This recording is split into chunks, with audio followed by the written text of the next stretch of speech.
We can go. Great. Yes, we are live. We are live on Facebook and on YouTube.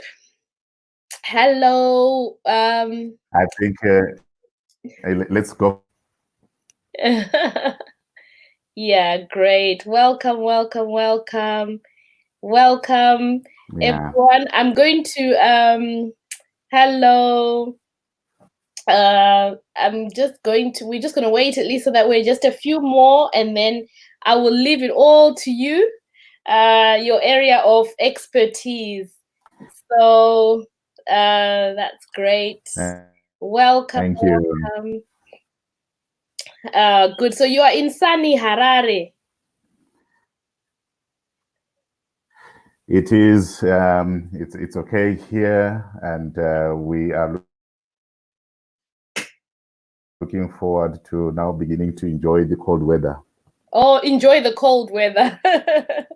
Yeah, we are going into summer now, so that's. Hello, can you hear me?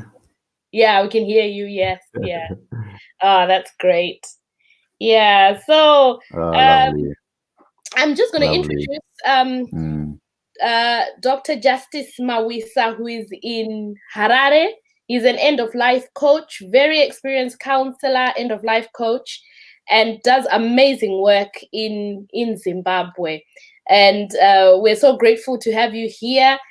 In the UK at the moment, we've experienced over 27,000 COVID-related deaths, and we have lost a lot of people in our own community, people that we know, and we are just it's like a nation of grieving as a nation, and not just death but loss as well, and loss of jobs, loss of so many things that people have lost during this lockdown.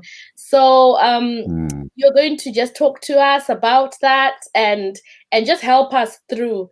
So I'm going to leave you on, and I'm just going to slip off and then probably come back at the end for questions and contacts, and maybe explain a bit of how we are going to be working and how we're going to try and support people working together.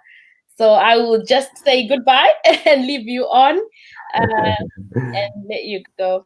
Okay. Thank you, Rumbi. It's a pleasure for me to be here this evening to just look at something that really is affecting us at the moment. We are going through a very difficult time, and many of us are grieving, and we just felt that it is important for us to talk a little bit about grief and discuss how we can actually help ourselves at a time like this. So my discussion will be as follows. I will just give a brief introduction, and then I will talk about what is grief. Then I will discuss emotions, and the grieving. Then I'll talk about handling grief. Before we have some discussion, I will do a presentation of probably between 30 and 40 minutes and leave the last 20 minutes for discussion. So the issue is this: as I introduce what we are doing or what we'll cover today, we are going through a very difficult period, caused by COVID-19. And regrettably, we have seen the loss of our lives. I mean, the figures that you were giving us, Rumbi, for the UK, are staggering. And you look at also figures elsewhere in the United States. I mean, huge loss in terms of lives there. And I just want to say, as I begin, to just say that this period is making us to come face to face to what we refer as end-of-life issues. So we look at these things as end-of-life issues. And when we're talking about end-of-life issues, we are saying either you or a loved one is dying, or someone has died and you a loved one is grieving. So this is a period where at the moment probably some will be dying and some of us will be grieving. So I just want to begin by saying this to all of us who are online. My heart goes out to all who have lost their loved ones. My heart goes out to you guys. And I just want to say that may you find grace and strength to handle the grief you are feeling right now. It's time at all. And also, I just want to say to you that help is actually available. You don't have to grieve alone. And one of the things we are doing today is actually to be able to help one another to be able to grieve well. So let's begin by looking at just discussing, understanding what grief is. So there are important definitions for us to look at as we start. One is bereavement. So bereavement is a physical loss or deprivation of a person or a thing to which one is attached to. So that's bereavement. What somebody has lost, or somebody is being deprived of either a person or a thing that one is attached to. So you can grieve for loss of a pet. You can grieve for loss of a job. You can grieve for loss of a loved one. I think what we're going through at the moment is actually a period where we are grieving because we have lost loved ones. Another important definition to then also look at is the definition of grief itself. So what is grief? So grief is an intense feeling of sorrow or sadness, which people actually feel when they experience a personal loss. So it's that intense feeling of sorrow, of sadness, which we feel. And this is actually normal. It's actually a normal psychological process that is set in motion when there is bereavement. So bereavement actually sets in motion grief or the grieving process. So it's important for us to understand what grief is. So it is actually, somebody says, is a process of healing and can be associated with many other physical symptoms. But actually, it's the process. Healing it starts by experiencing that grief when you've lost a loved one. So it's a very important definition for us to take note of. Then finally, an important definition when we are talking about grief, it is the definition of something that is usually avoided by many people at a time like this, and is the definition of mourning. So what is mourning? So mourning is the expression of the grief. Mourning is the expression of the grief, and it consists of conscious, unconscious, and cultural reaction to loss. So it could be a conscious reaction, it can be an unconscious reaction, and it can be a cultural reaction. And this is important for us to be able to understand, because when we're talking about grieving and grieving well, if you don't understand the part that mourning plays, sometimes it actually complicates the grieving process. So there are three important definitions here. So there is bereavement, then there is grief itself, and there is mourning. So what normally complicates our grieving is, in many cases, the cultural reaction to the loss. So the cultural reaction, because the cultural reaction in general, sometimes it becomes unconscious and it affects. Why is this important? Because what happens is this: in general, we live in a culture that does not deal well with end-of-life issues. And let me explain by saying that this is seen by the fact that in general, we actually don't talk about our own dying. We don't talk about issues of death, maybe in a family, or even issues of death at work. These are things that we don't want to actually talk about. But in reality, grief, dying, bereavement, mourning, these are actually part of and parcel of our lives. But our culture sometimes does not deal well with end of life issues. So at the moment, we are talking a lot of people who are dying. We're talking about them, and the discussion that we normally put across is, for example, our nation has lost so many people through COVID-19. But for us to bring the discussion home to talk about our own, dying and the implications and the like, so that we desensitize ourselves in terms of grief in general, we don't do that. So somehow in our culture, we actually think that if we talk about death, it might actually happen to me.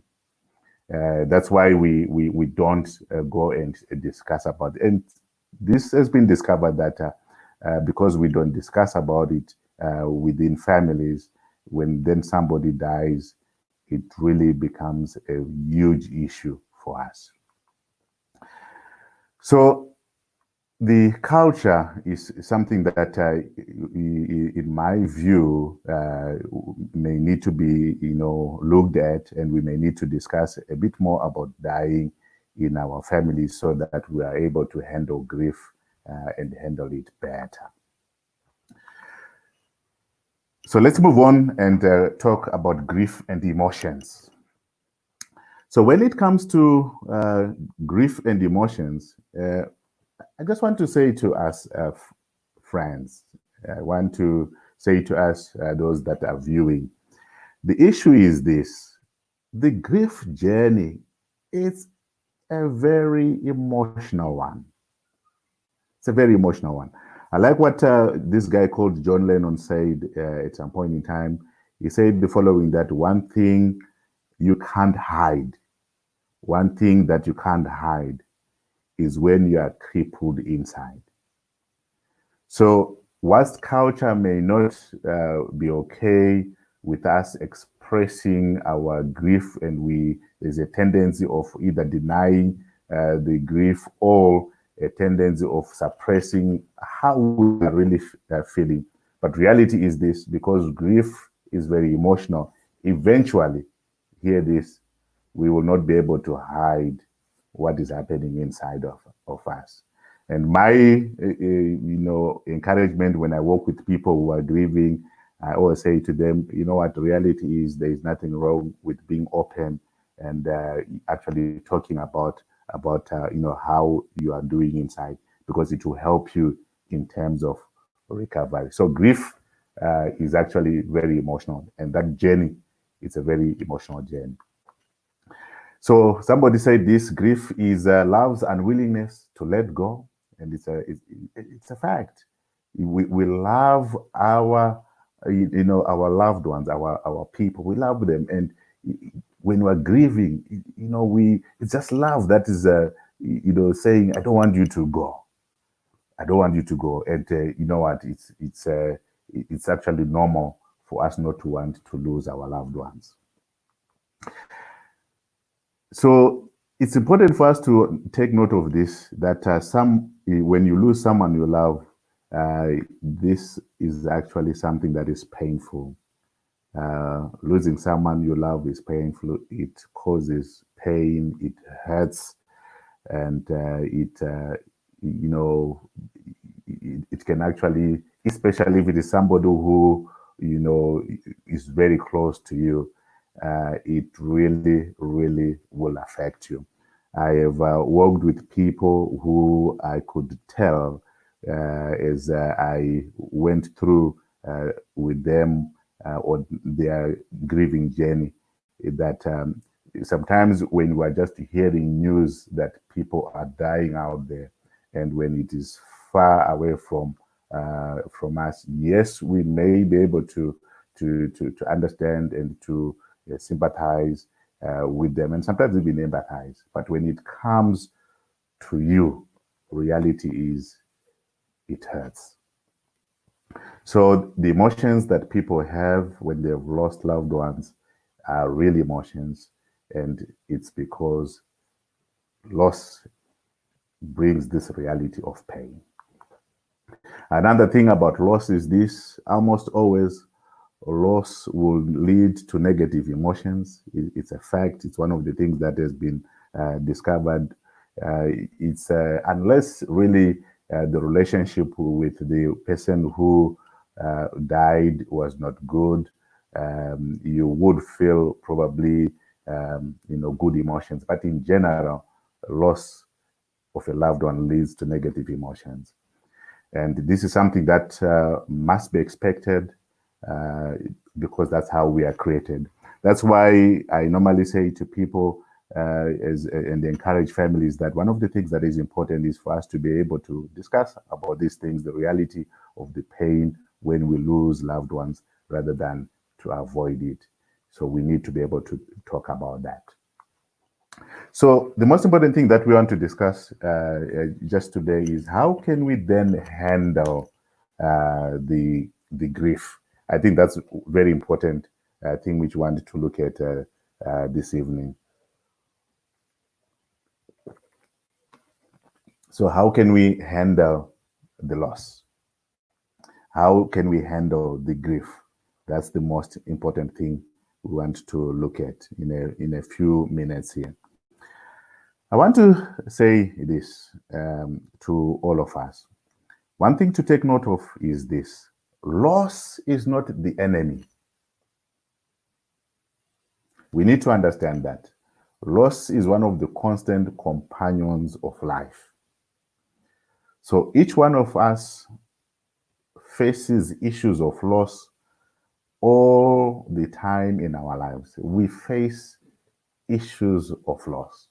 So from the moment we are conceived, our lives are a series of loss transitions. So we lose probably the time that we are in our wombs, when we come out, when we're given birth here on earth. We discover we're now in a hostile environment. The womb was probably a very safe place to be.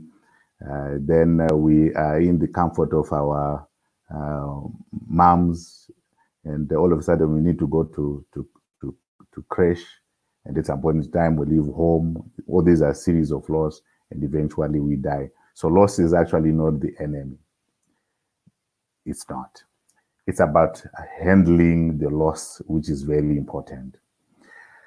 So facing that existence of the loss is something that is very important, and we need to be able to begin to go through the journey of facing that loss.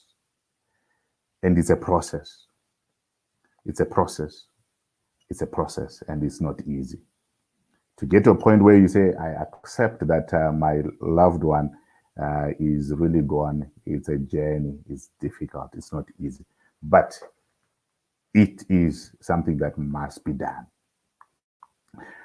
And so it begins by, understanding that there are certain things that are important for you if you lose a loved ones, which you need probably to discard, because there are many myths about grieving. And some of these myths are simply because of what our culture has said to us. So, for example, there's a myth that grieving and mourning are the same experience, but clearly they are not. So whilst we may be feeling the grief, like what I mentioned earlier on, grief is the emotion. Mourning is the expression of the emotion. And what can happen is this: because perhaps culture, or maybe the people that we are staying with, or the people that we're working with may be uncomfortable with seeing our tears. We may successfully not mourn. But one of the things that we will never be able to do is stop grieving, because the emotion will be there automatically. You can suppress the emotions, you can suppress the mourning, and many people do that. But it's a myth to say when somebody is mourning, somebody is not grieving. The fact is, one can actually not mourn, but still be grieving. So you need to deal with that myth and realize that, you know what, whilst I may not be mourning and I may be indicating to people or putting a front that I'm okay out there, but inside I may actually not be okay. And you may need to deal with that, wrestle with that, myth. Another myth which is there is that grief is orderly and predictable. Reality is it is not orderly and it is not predictable. And you need to deal with that myth that, you know what, so if you have lost a loved one, maybe after 1 week, you're supposed to go back to work or to school or wherever you are, and you're supposed to act normal. But reality is this, losing a loved one, it is very painful. And I normally say to people, losing a loved one, it's not like a flu, where if you lose a loved one, guess what? After taking the necessary medication, you recover. But reality is this, it's like amputation. The person that you have lost is gone. And because they are gone, guess what? It changes how you will function in life. So we need to deal with a lot of myths of grief if we are to handle grief well. And I normally encourage people, I say to people, sometimes there is nothing wrong with us going out there to other people, people who are safe to be around. I call them people who are end of life safe, who will be comfortable with talking to you about grief, so that you can actually grieve well with them. That is actually something that is very helpful. So we need to deal with a lot of these myths, and we may not have time to discuss all the myths. But if we are to handle grief well, definitely we need to, differentiate myths and truths, and there is help that can be made available to us when it comes to that. But how can we then practically, deal with the grief? There are about 8 things which I want to suggest to us here, which as I've worked with people, I have discovered that it has helped, other people. And when it comes to the research that has been carried out, it has been discovered these things have been, helpful. Few things that we would want to look at here quickly. As we talk about these things, I want you to know this, that it's important for us to realize that, there's no way you can avoid grieving. There's no way you can avoid grieving. The issue is this: you just have to walk through the journey of grief. If you will not in future have what is known as complicated grief. I remember a story that I had at some point in time. A friend of mine told me of a colleague. This guy was a medical practitioner who lost his wife. It was very painful for him. And again, our culture, people say to him, you'll be okay. You don't have to cry. Be strong as a man. And indeed, he became strong as what was being recommended by people. But inwardly, he was crippled. Inwardly, he was feeling the grief. He was feeling the sense of hopelessness. He was feeling, the gap that had been left, by his wife. He was feeling it. And eventually, a month later, because he had not dealt with, the grief, he injected, himself, some substance, and died. He committed suicide. What I'm saying is this, friends, the thing that is important is this: we need to walk through the journey of grief. And the things that we just want to recommend here, which can be useful, and obviously these things are not a one size fits all. These are things that can work for others. You can try. I normally say these are like tools which you have. One thing works here, the other thing does not work for another person. It's okay, but you can try a number of things. But ultimately, hear this: if you feel you cannot cope, hear this. My encouragement is talk to someone. It's something that is very important. Talk to someone. Help is available. It is actually a myth that no one can actually help you with your grief. It is a myth. Reality is there are other people who have been helped. In fact, there are many people who have been helped who sought help. So what can you do to go through grief?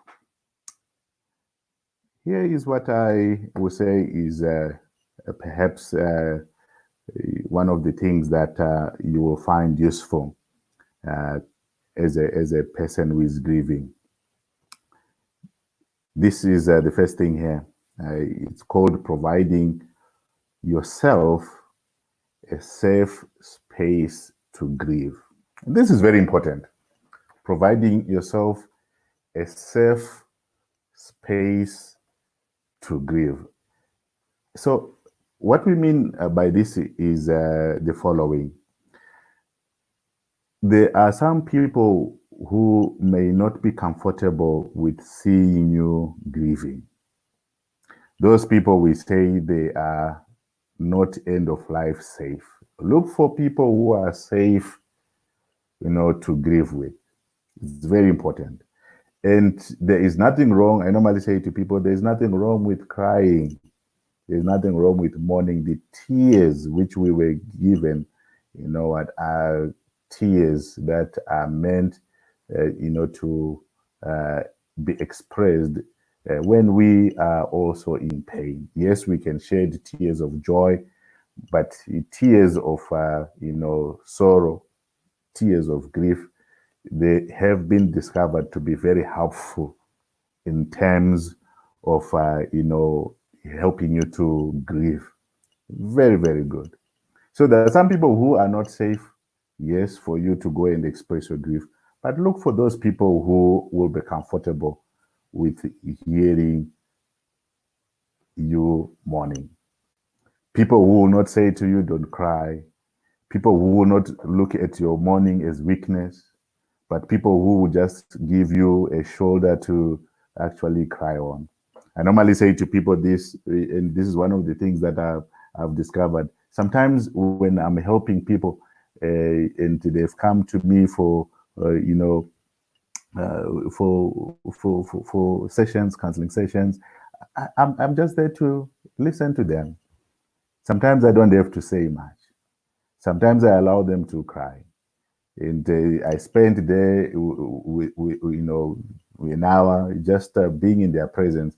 Because when I give people what I call the gift of presence, just being present with them as they grieve, I'm creating for them a safe space for them to grieve. Because many people, they find grief, becoming complicated grief simply because they have not been given a space for them to express their grief. People are expected actually to be bold, to be strong, and to be running around. But let me tell you guys, losing a loved one is very painful. It is really, really painful. So number one, provide yourself a safe space to grieve. If you don't have people around you, who can provide that, space, look for professionals, and they will be able to fill that gap. Number two, provide, maybe let me put it as follows. Ride your own roller coaster. journey of emotions and ride it with boldness. Grief, today you will feel very, very sad. Tomorrow you may feel a little bit okay. The emotional roller coaster is a reality which you go through. Ride that roller coaster, guess what, with the boldness. Prepare for it. I know, for example, my wife will die at some point in time, or my child may die. One of the prayers that I've been making at a personal level is that, God, maybe I should die first. Maybe I should die first. It will be probably much easier for me. But reality is, I know if my wife will die, the emotions will be many. I might feel okay today, but I know it will be up and down, up and down. I'm sure you've heard about the grief cycle, where you say, people will start in denial, or if there's a loss, we are in denial. Then we are in shock. There's bargaining, there's depression, before you get to a place where we are in acceptance. Reality is, it's the nature of grief. It will be a ball of emotions. You will have mixed emotions, but be prepared to ride the roller coaster journey. The days when you feel you're okay, guess what? You're all right. Be okay with that. The days when you feel you are down, guess what? Accept that, hey, today I'm not feeling well, I'm down. It's a roller coaster. And when you're down, guess what? Be prepared to find a safe space for you to go and grieve. It's very important. Number 3, one of the things that has also been discovered is this: be willing to tell your story. Be willing to tell your story. Be willing to tell how you are feeling. Be willing to speak. Don't keep it inside. Don't die inside. Be willing to tell the story, how you're feeling.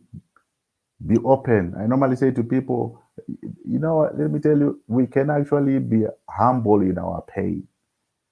And understand that when we're in pain, guess what? It is not weakness, it's a fact. Grief is painful. So be willing to tell your story. Be willing to say how you're feeling today. Be willing to discuss with people who can give you the gift of presence, how exactly you're feeling. So tell your story.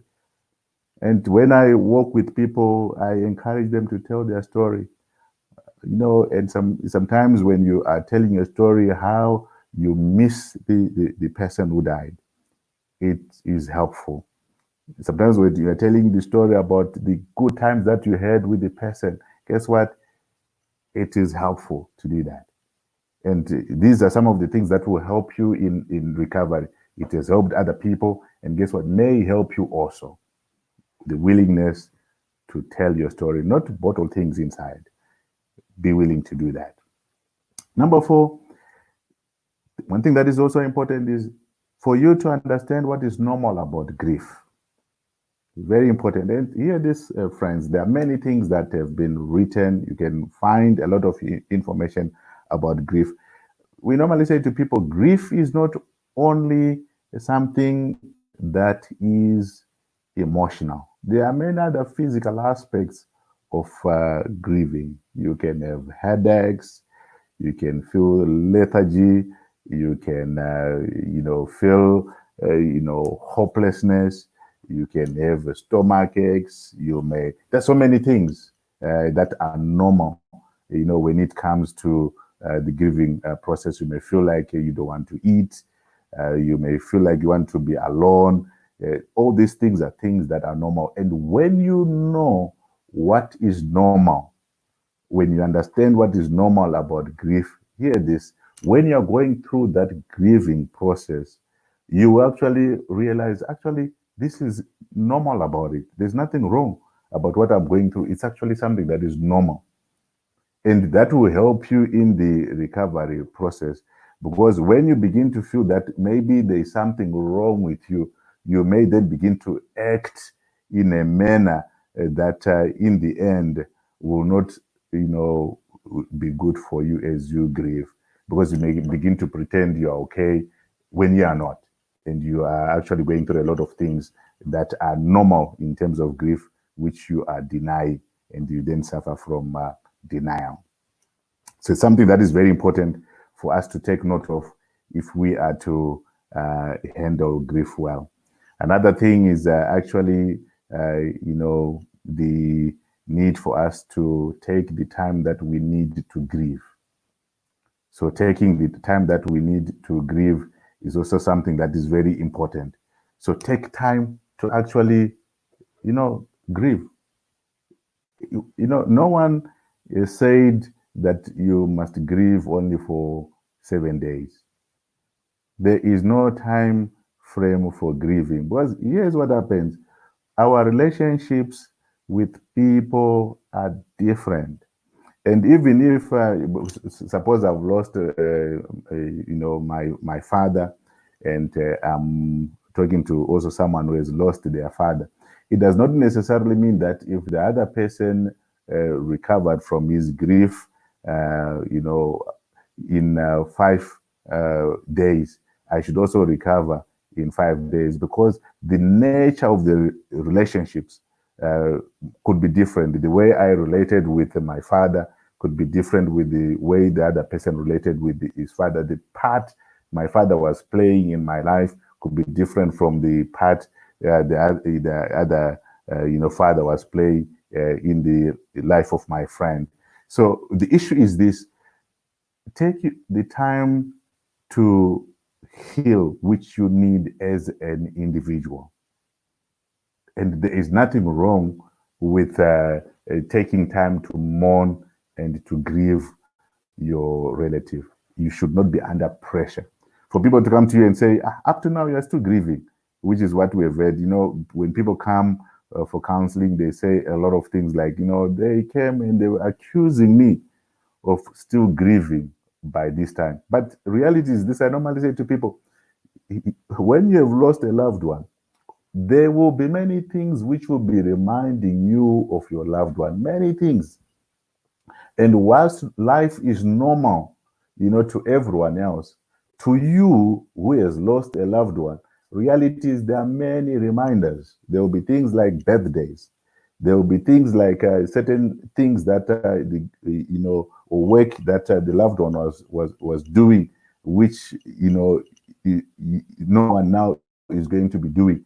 There will be anniversaries. There will be holidays and all these things, which will make you remember your loved one. So taking time to remember the loved one is to grieve is something that is also okay. It's something that is important for you to take note of. Number 6, let me quickly round off so that I leave time for questions here. Learn about yourself as you grieve is something that is very important. So as you are grieving, remember you are the expert of how you feel or what is happening in your life. You are the expert. So find the learning, the things that you are learning, and take stock, journal. It is helpful to just check, hey, yesterday what was happening, today what is happening, is there anything, is there growth, and things like that. These are things that are important for you to be able to do, so that you learn a little bit about yourself as you grieve, as you walk this journey. And number 7, one thing that is also important is discover your new normal. Reality is, when you have lost a loved one, you will never go to what we call go back to the old normal. No, you will have a new normal. It is a fact. Things will never be the same. If you were married to John and you are now a widow, reality is you will no longer be John's wife, because John is no longer there. It's a fact. The new normal is you are a widow. There are so many things that will come with the new normal, and you must actually be able to be prepared to accept the new normal. And finally, when you see that you are actually recovering and you are growing in your journey of grief, celebrate. There's nothing wrong with celebrating your growth. To realize, as you have been journaling, you realize, 5 days ago, this is where I was, but now this is where I am. I think there's a change here. celebrate that growth. Friends, I just thought that I could quickly share these things. Obviously, some of these things may need a bit more time to talk about, but reality is this, it's not easy to lose a loved one. It's a journey that you will need to walk through, but reality is this, it's a journey after you have walked through, it's a journey where you can discover certain things later in life about your new normal. So I think it would be good for us to probably take maybe questions or comments. Let me see here. Somebody is asking, do you think religion, more than just culture, makes it difficult to understand and deal with grief? Do you think some religious leaders confuse people about the reality of death? Yeah, thank you, Rob. Very good question. You know what? The reality is when I talk about culture, because culture is part of religion as well. Because in culture, you'll find there's also religion there. It's a fact. I have worked with many people who felt that their religious leaders did not actually understood what they were going through. I normally tell this story. There was a lady who was in charge of let me call it a ministry that would comfort people after they lost loved ones. So every time somebody died, she would go there. She would say, you know what, this is what, the journey that we will all walk, and just feel comfortable with the fact that you will come out of this. It's just an issue of time. And so she would encourage people like that. Then her own husband died, and her pastor came to her and said to her, you know what, all the things that you used to tell people, to strengthen them, just say these things to yourself, and guess what, you will be fine. She told me that the moment she heard that from a pastor, she realized how all that she had been telling people had not been really helpful. And she came and said, you know what, Doc, one of the things that I'm realizing is this: grief is painful. So you're right. So sometimes there's I was talking to other religious leaders 2-3 weeks ago, and we'll be discussing with them 2 weeks from now, again on the same subject. The issue of the culture nowadays, where people say, let's celebrate, after somebody is died. During the funeral, people are already celebrating. And I was saying to them, reality is when you then hear the stories that those that have lost loved ones will begin to say to counselors about how people were celebrating when they were actually mourning. You would never actually celebrate. So it's a fact, Rob. And thank you for raising that. Let's move on to another question, if there's another question. So Sandra is saying here, it's a comment here. She's saying that silence is okay. So they sat down on the ground with Job for 7 days and 7 nights, and no one spoke a word to him, for they saw that his pain was very great. I like that, Sandra. It's a fact. It's something that I normally say to people that are Job's friends. The thing which they did in the 7 days was great.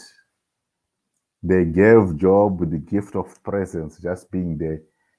Only when they started to speak, that's when they said things which then were hurtful.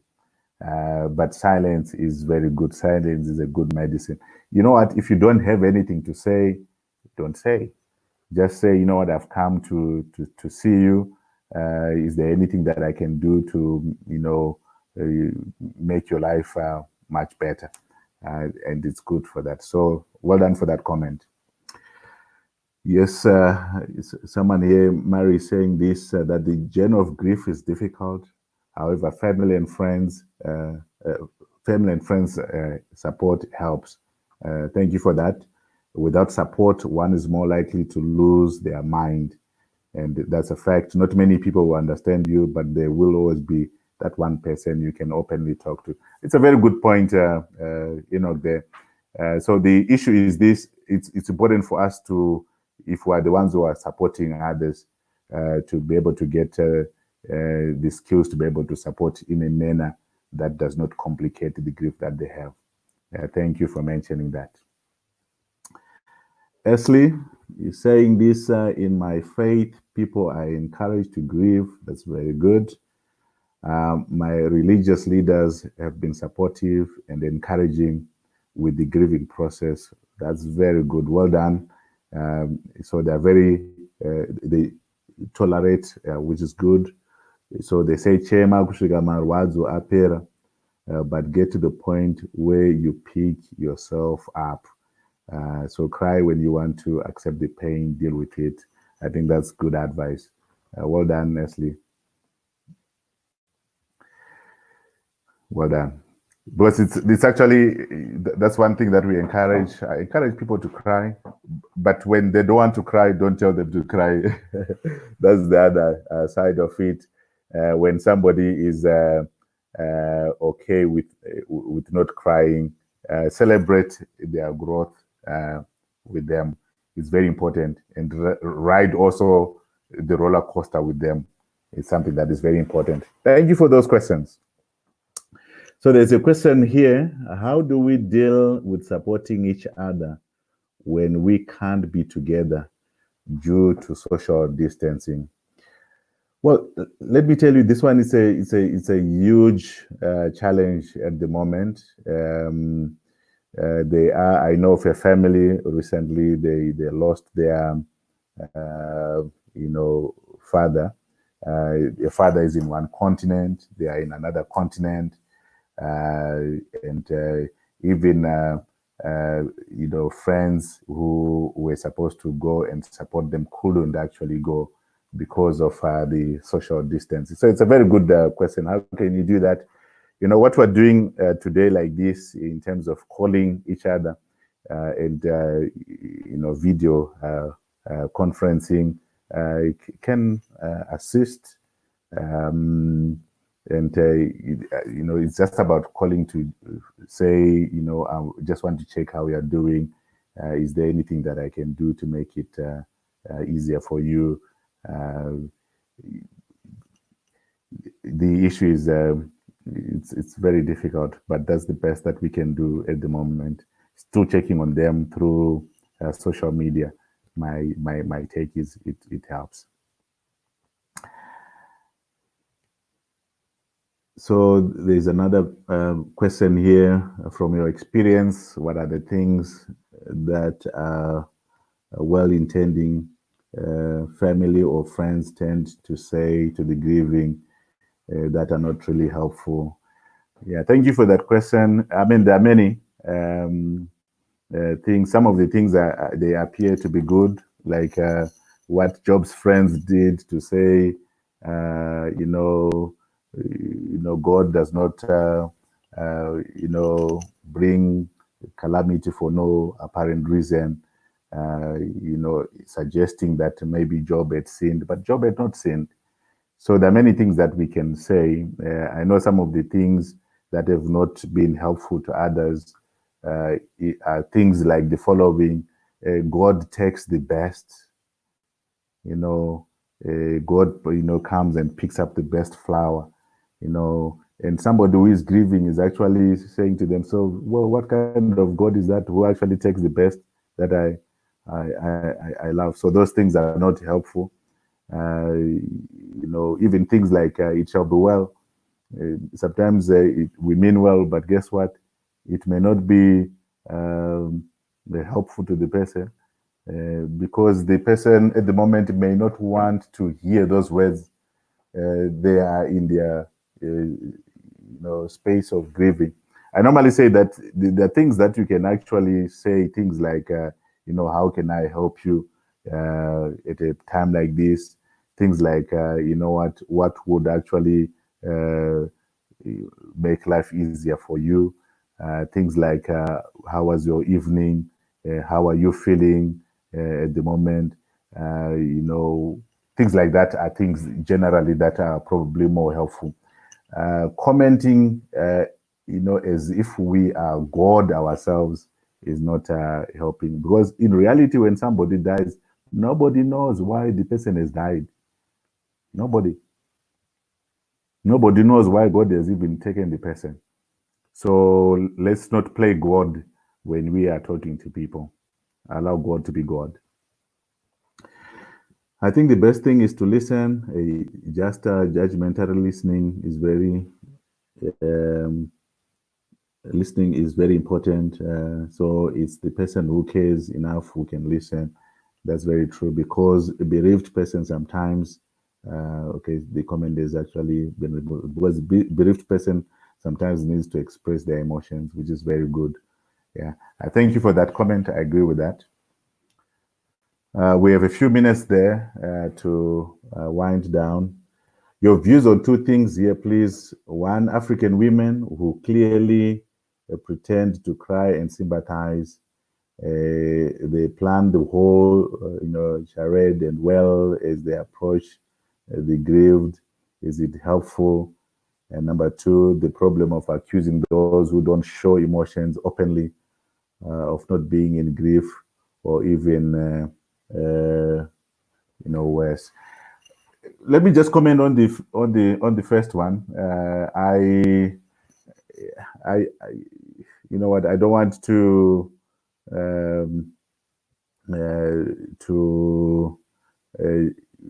pretend that I know exactly what people will be going through. I hear of those stories that maybe some people are talking around, here, and then when they come to the funeral, then they begin to cry, and they're like, my comment is that one thing that is important is for you to just be genuine. If you don't feel like crying, you don't have to cry. Pretending is not it is not good. That's all I can just say. But I will not want to. I don't have enough evidence to accuse anyone there. The problem of accusing those who don't show emotions, again, for me, is the same thing. If somebody who is not crying, there's nothing wrong with not crying. Because what it simply means is the relationships could be different. You may not feel like crying openly. There's nothing wrong with that. But it might be because you don't feel safe, and you feel safer to cry when you're alone. I think that is fine. There's nothing wrong with it. We don't have to accuse anyone. Then, besides being there for someone, what other ways can we support someone who is grieving? Obviously, there are certain things that you can do. I mean, practical things like, cooking for somebody who has lost somebody. If you can cook for them, it is good. Post-COVID, if you want to visit them, to just be with them, it is good. Taking them out for walks when the environment becomes permissible, it is okay. But during the COVID time, when the social distancing here, probably just checking on them, calling them, and just ensuring that they are okay, will be fine. If you can bring them food and the like, I think that would be helpful.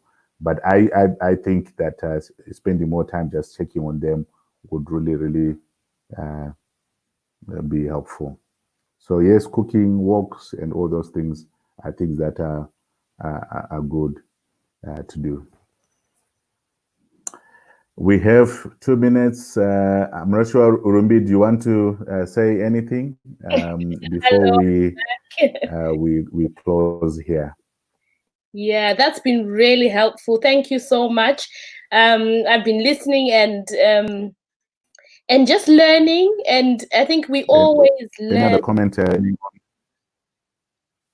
Yeah, we always learn, and I think one thing that I took is something that I say to people: it will be well, because you mean well. And and like you said, that it's not one of the things that you should say. You always say, "Hey, what's Chanaka?" And you just sometimes just don't know what to say. So the open questions are really helpful. Just how can I help? What can I do? Rather than making promises that we can't. Yeah, that we can't keep. So that it's been really useful. Thank you so much. And I wanted to add, if you had something to say. No, I just wanted to say it was just a pleasure to be here and to just talk to everyone. Yeah, no, that's great. And I just wanted to say that we've partnered with Dr. Justice and his team, because it's got quite a big team, just to provide grief counseling for anyone during this COVID time, but also parent coaching, parenting, counseling people, marriage counseling. So with Migrant Family Support, we've partnered, and we'll be sending out more information about that.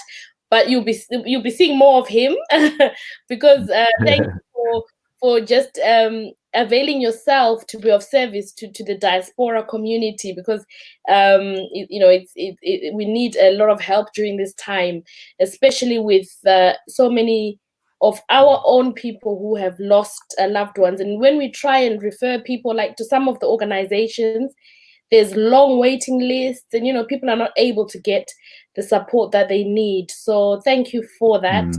And I'll be putting out information of contacts and details for how people can get in touch and self-refer, or will take referrals from other agencies as well.